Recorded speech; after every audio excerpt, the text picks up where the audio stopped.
Yeah, he's coming to win, practicing like a madman. Sure. For this tournament. So here we go, and up losers bracket right here. We got the picture on the screen. Aerolink and Abadango. We got Nakat versus 6WX right there. The Buzz over Nairo just happening in losers round 2. And MVD and AMSA coming up. Wow, okay, so that's going to be a lot of fun to watch. That will be Greninja against Duck Hunt. That one's going to be great, but I think what we have coming up for you guys right now, I saw Nakat about to sit down, but it looks like he's not. Yeah, sorry guys, we're not clear which match is next, but we're doing all of these matches. We're breaking this down completely to the top 8. Awesome, sounds great. So let me show you guys what the winner's side looks like for anybody at home curious who will be on the winner's side of top 8. Here it is. Oh, look at that. We got 4 killers. We got Zero, Mewtwo King, Mr. R, and Niatono in the top 4 for Smash 4 right now. Mr. R using that Sheik to such great effect. He won that Invitational on the West Coast. Yep. Just absolutely dominating. Zero versus Mewtwo King, the Battle of the Giants. They team together in Smash 4. They're probably the favorites to win. That's going to be a Diddy Ditto that I think a lot of people will be excited for. Yeah. Not like most Diddy Dittos. All right, and once again, oh, you came in with the action shot right there. Yeah. I'm an actor, dude. You got to hit all the right angles. So. How's it going, guys? My name is Coney, and this is my friend Gunblade, SWR Gunblade, the homie. And we are out here at Apex Day. I was saying yesterday it was day 1.5 because of everything that happened. So it's really day 2.5. But either way, it is finals day. We are in the top 16 of Super Smash Bros. For Wii U here at Apex 2015. Yeah, and the tournament, after all that's happened, has run pretty well, actually. Everyone's in great spirits, and we're just having fun, man. I think the most exciting thing is that no events were cut. Yes. We lost an entire day. No events were cut. Pools had to be worked around a little bit. They became more death pools. Things got a little bit harder for the competitors involved, but nothing got cut. The Apex staff, to their credit, keeping everything online. Yeah, so, man, it's awesome that everything came together. We got I'm looking over at the crowd, man. We got Bum in the crowd. That's like the super throwback, right? Of ultra throwbacks, like Anti out there by Bum. All right, there we go. Seagull Joe and his girl. Ah, there we go. We got the shot right there. Standing with Anti, the hidden god of Smash. Yep. Did he enter? He did. He entered. Oh no, he did not enter Apex. No. He didn't. Okay. Why? That kills me. Anti is perhaps the greatest Smash player of all time to never enter a tournament. Makes no sense. And the thing is, too, like you could be like, oh, well, that makes him a fraud. My man entered Collision 11 with like a bunch of top players there. Absolutely. Took first, didn't even drop a set. It's absolutely insane. Anti is incredible. And used multiple characters. He wasn't just like a Diddy. Just insane. So we got a lot of the top players there on the left. You see Nakat, False, Foe, Zenoto, MJG. There's Tyrant in the right. We got all kinds of players sitting back there. There's Denty as well. And it looks like Denty's actually sitting down to give some advice to my friend Aerolink, the Texas Diddy player, who's surprising everybody here. Yeah. Aerolink also played some Brawl, if I'm not mistaken. I always see my man in the Wi-Fi room. Really? Yeah. Chilling in the way back in the day. Way back in the day. But yeah, coming from Texas, doing his thing, placing pretty well here at Apex so far. And listen, I gotta be completely honest with you guys. I did not expect Abadango to make it this far with Pac-Man. Pac-Man is a character that I personally picked up. I looked at him at first and I said, you know what? Not feeling it. Feels limited. I'm not sure about his kill options. I don't really know how he's going to fare in the metagame. But listen, Abadango came over here, and he is proving myself and all the other doubters wrong with this amazing run into top 16. Yeah, and Abadango has trap after trap after trap after trap. And he's showing that that's what Pac-Man is good at. I don't know if you saw the video, but there are certain tricks that you can do with the Galaxian spaceship. Yep. Where you can throw it, catch it, throw it the other direction. There are some things you can do with the bell that Chef Pac, a.k.a. Kool-Aid, was doing yesterday. Yep. Just Pac-Man has so many tricks and setups. It's absolutely incredible. So, man, this weather's got me nuts. Right? Yeah. It's the Apex flu, man. Yeah. That joint's going to happen, but I took a lot of airborne. I need to get one of those masks, and I'll be set. I'm drinking a lot of water. It's not like I feel sick or anything. I just gotta feels like something's in my throat. Oh, no. Yeah, it's a little weird. You'll be sick in a few days. Yeah. You'll get it. Yeah. You'll catch it. Hey, thanks for being honest with me. I got to let you know. I mean, you're being honest. You're like, most people, oh, you'll be all right. Don't worry about it. I'm Dr. Coney, dog. Yeah. Like, take 2 and call me in the morning. You'll be okay. You'll be okay. So it looks like we're going to start off the set on Final Destination, I guess. They're hovering over it, so I'm guessing that's where they stage struck to, and that is it. So who do you think that this favors more? We've got a Diddy Kong against the Pac-Man. I would say Diddy Kong, but it's really about just more of the air juggles than anything. I don't think that Diddy's going to get the grabs that he wants just because of how slippery Pac-Man can be with that up B. Definitely. But definitely juggling Pac-Man might be the way to go. Anytime you can get him in the air in any way possible. So a little bit of back and forth. Abadango does get that elusive key. It's a very strong move, but very hard to charge when you got an opponent surging you down all the time. Abadango just keeping his distance. Very nice shield there from Aerolink. And Abadango likes to use the melon and also the apple flying at that diagonal trajectory in the air. It's definitely very tricky. It's the only one that acts like that, so you could definitely catch people off guard, and it has some of the highest knockback of any of the fruits. I remember Kool-Aid saying it kills pretty much guaranteed at around 140. Yeah. So, all right, so far, percent basically even here. Aerolink doing a good job so far trying to mitigate around Abadango's projectiles and traps. Abadango doing a good job of just taking his spots as he gets them. You're not seeing him commit to too much, but he is up being out of shield just like that, and he's trying to get off a little bit of damage, trying to keep Aerolink away from him. There's a lot of back and forth here. Nice, the key and the Hydra coming out, and there's that patience in shield. Many players would have shielded the first item and probably got hit by the second one trying to act. So very nice patience there. Abadango just letting the projectiles fly. Yeah, I was going to say, these two are just kind of going back and forth, not really hitting each other. You're just seeing them try to pick their spots. Abadango getting back to the ledge. Looked like Aerolink tried to trump, but it didn't quite work out, and he took a little bit of percent for it. We got the key out of Abadango. We got to see if he's able to hit it. The key actually does 15%, and you see how he uses the key and the hydrant together. Wow, catches the spaceship. Doesn't quite work out, though. Oh, Melon comes out. Nice. Gets the hydrant to hit. That stage presence, the wall that you put up with that hydrant, is so powerful. Oh, and I don't know if he knew that that bell was going to hit. Yeah, that was kind of a just in case there. Yeah. If he would have knew that stun was coming, that up smash or forward smash definitely probably would have sealed the deal. Oh. A little bit of back and forth. We've got only a 9% difference on these two. Now, what I was saying before is that in my experience, Pac-Man has a pretty difficult time killing. And Diddy has the bell. He actually that was weird. I've never seen that. If you use a down B, does he throw the item as well? I think so. I've never seen that before. All right, that's really interesting. And it flew at a weird kind of... That's what I'm saying, kind of floaty angle. That's really strange. So, surprised to see that. But what I was saying is that you see Abadango using that hydrant as a wall almost. He pulls out the key and he throws the key into the hydrant, and you have two things to worry about. That can break your shield. All right, Abadango finally getting out of range. Wow, and he caught the melon this time. Back and forth. Oh, wow. Hydrant to the face. Yeah, drops the hydrant. Apple comes out. Wow. Trying to get some tricksies, I guess. Yeah. Yeah, you saw he threw that apple up and tried to get Aerolink to bounce upwards toward it on the trampoline. Yeah. So, the nifty traps here. And Abadango, definitely one of those tricky players. He played Wario back in Brawl, was the top Wario in Japan, one of the best in the world, so it's no surprise that he's migrated over to a character like Pac-Man. Yeah, and he also plays Wario in Smash 4. Really? Yes, he played him at the Smash Forever Weekly before Apex, and had some really good tricksies. But he certainly is a very different character. So I'm not surprised that he's going over to somebody this different like Pac-Man. Oh! Wow, and the kick to the hydrant. He got the F-tilt. I don't know if Aerolink saw that coming, but if he didn't, that's a shame on him because, honestly, that's a lot of Abadango's game plan. He's been throwing those hydrants at him all game. Wow, that turnaround key was like the hardest key I've ever seen in my life. It's like, boom.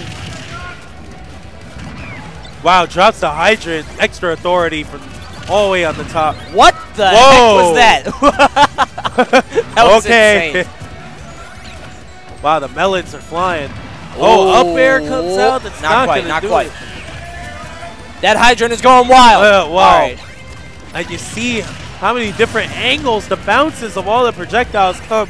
But Aerolink landing an up smash of all things on Diddy. I was going to say, Get yeah, the of KO. all the things to throw out there. So there's the Nair at a shield. We're at 54%. And Abadango not afraid to just use that up B whenever he can. Just throw it out there. Yeah, and it gets him away from his opponent.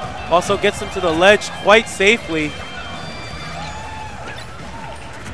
We're seeing a lot of back and forth, a lot of projectiles. And listen, guys, take a look at the timer. We've got 45 seconds left on this game.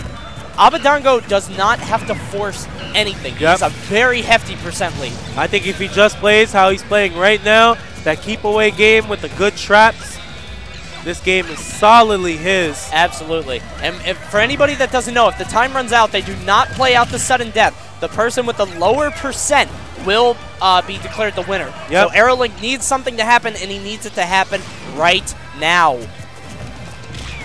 Nice, good Nair there. 14 seconds left. Abadango just playing that keep away game. Yeah, I think he knows the rules. He knows what's going on. I don't think he's concerned at all. Oh, and he's that actually will do going to it. take it off. He's going to kill him with the apple anyway. Says, I don't even need it. Give me those few seconds. And after the hit, it was at 143. You're right. So to your point, that was the exact percent that you were talking about. Well done. So, wow, that was a pretty tough match. Credits to Aerolink, though, doing a great job basically almost all match. Yeah. Avoiding all of these traps, these projectiles, the different angles that Abadango presents the projectiles. It's a very, very rough thing to deal with. Absolutely. And honestly, what I saw there, the story of that match, I think Aerolink kind of crumbled mentally. You saw him running in, you saw him getting hit by stuff. He really was shielding earlier on in the match, but as the game went on, it became a war of attrition. Attrition. That's the word. I almost said tradition. Yuck. But a war of attrition that Abadango was ready to fight, and I don't think Aerolink was prepared. He just got hit over and over by these small bits of percent that really added up over time. And you see, for any of you newer players out there, that is how you win a match. Absolutely. You get the bits of percent here and there. You don't go for the home run hit constantly. If the situation presents itself, go for it. If you don't get it, you don't get it. Absolutely. Abadango forced nothing. Yeah, he forced that's nothing. true. That's actually really interesting to think about. He didn't go for, we didn't see any smash attacks. We didn't see any super hard reads or attempts at like maybe a side B read. Maybe we saw nothing of the sort. Very slow, very methodical play from Abadango, and it pulled him out that win. Oh, he's hovering on the Palutena. Ow! Okay. Now, you know what?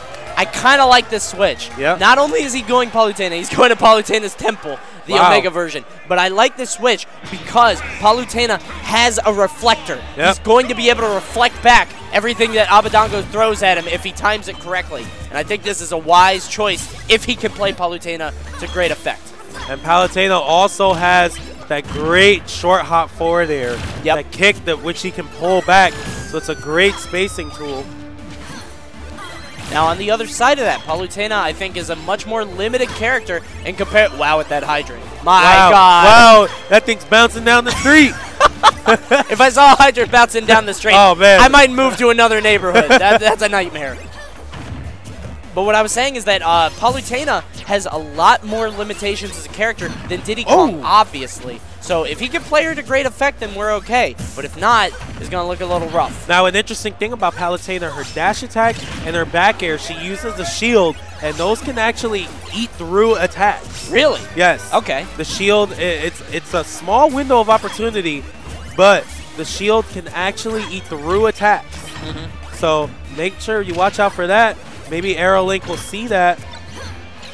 Absolutely. So he's going to pick up the strawberry right there. There's the Nair out of shield. That Nair just pays dividends for Pac-Man. It's so strong. He comes out almost immediately, and then he just jumps out with that neutral air and tacks on it. It does a little good bit of percent as well.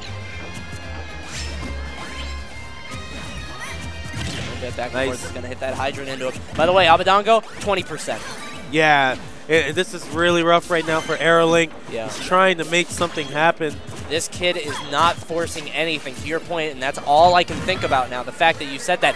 He isn't forcing anything at all. Aerolink at 127. Abadango taking this game so casually, so slowly, doesn't even care. Yeah, very methodical about how he goes about his offense. We rarely see him just going for anything nutty, just hiding behind that hydrant very wisely. And you see Aerolink actually trying to throw his own apple back at him. Abadango knows his projectiles. He's not getting hit by that silly stuff. So he's just sitting back. And he feels safe with the belt freezing in midair, and he just grabs it out of the air. This character is weird. Oh my god. Oh my gosh, so tricky. Z-drop. Getting the first hit on the hydrant, allowing him to do the nair. To knock the hydrant out, that made no sense. Oh my goodness. Oh, the apple comes out. A lighter character there. That's true, that's true. Now kill around 136 after the hit. 136 after the hit. First grab I've seen him go for all set, by the way. Oh my god, footstool, hydrant. So much damage. Oh, Melon comes out, but met by the staff. All right, but only 63% on Abadango. He's playing his game. Aerolink is living in Abadango's world right now. Exactly. And it is not fun for him. Wow, hydrant blocking that. He has the key right now, so he might want to throw that out, but he wow. Okay. He's just showing off. And that's oh my gosh, the pressure.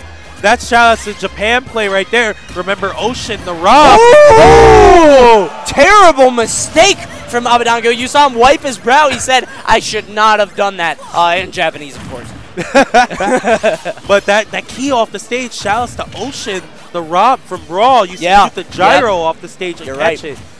But nice reflector there, getting the KO on the Abadango, and this is still possible for Aerolink. Yeah, listen, 2 minutes are left here. I don't think that we're going to see a timeout in this game, depending, just based on how this game is going. Aerolink is kind of rushing down Abadango a little bit more now. I think he's kind of stepping out of his comfort zone, which is what he has to do if he wants to be able to win this set.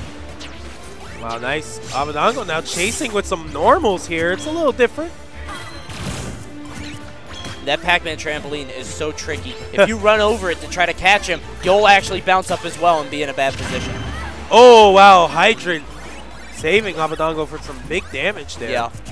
If Aerolink would have got that hit first, that forward smash and Hydrant could have connected. Yeah.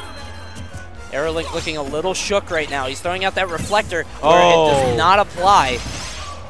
Wow, sick setup there by Abadango. Aerolink gets through. Aerolink also getting some damage in. Wow, goes for jab grab.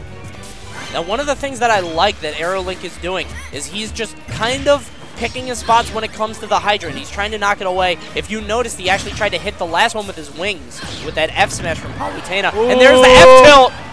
That's going to end the set. Yep. Aerolink, he was reaching with that up smash. Yep. If you catch Palutena's up smash right on startup, it is so strong. Really? It is unbelievably strong. My God. So with him at high percent, with that rage mechanic in effect, you think it might have been a kill? Yeah. I'm pretty sure it would have killed him. I would have really liked to see that. We would have been able to go to a Game 3 if he would have surprised Abadango with some super hard reads. Yep. Fortunately, that was not the case. So Abadango is going to take it. Aerolink going to be content with probably, I think, 13th or something. Out of 800 plus people, it's all gravy, man. That's good. That's good. So the next match coming up, we got more of top 16 at Smash 4 action coming up for you guys. My name is Coney. I am Gunblade. You know, we are just so excited to bring Apex to you for sure. With all that happened, everyone's having a good time. We are getting deeper and deeper into the bracket. I know. Eventually getting to our top 8 performers. And that's going to be so much fun. We have fun on Sunday nights, Michael. This is so good. So it looks like who we got stepping up right now. That looks like MVD against Amsa. So that's going to be Dog against Frog. Yep, Dog against Frog. Okay, Dog against Frog. So we got Greninja against Duck Hunt. MVD probably the best Duck Hunt player, if not in the U.S., in the world. Yep, I would say so. That's a safe assumption to say. I think that's fair to say. Yep. And he was a Snake player back in Brawl, so going back to this tricky projectile explosion gameplay is absolutely natural to him. And Amsa, of course, needs no introduction. Amsa Red Yoshi, of course, the best Yoshi player in the world.